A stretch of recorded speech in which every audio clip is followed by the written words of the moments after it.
પહેલી વાત તો એ કરું કે પાદરા ગભેરા પુલ જે તૂટ્યો અત્યારે અને ઘણા બધા લોકોએ જીવ ગુમાવ્યા છે, એના આત્માને ભગવાન શાંતિ આપે એવી માતાજીની પ્રાર્થના કરું છું.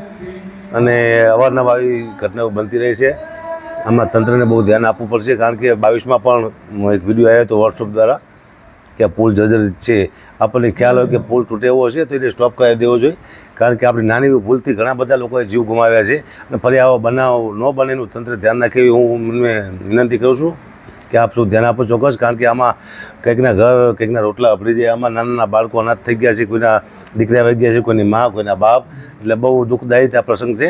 ફરી આવો પ્રસંગ ન બને એનું ધ્યાન તંત્રને કહું કે આપ ચોક્કસ રાખજો, કારણ કે આ બધા મળે છે આપણા પોતાના છે, કોઈ પારકા નથી. કોઈ પણ વ્યક્તિ જાય દુનિયામાંથી આપણો પોતાનો હોય છે.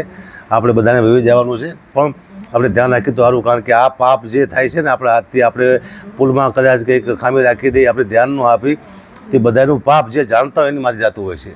તો આ પાપનો આપણે ભાગીદાર થઈ છીએ, જે કોઈ જાણતા હોય એનું, તો આનું ફળ પણ ભોગવવું જ પડશે. એટલે હું ફરી વિનંતી કરીશ તંત્રને કે આપ ચોક્કસ આમાં ધ્યાન આપજો. જય માતાજી, જય મોગલ.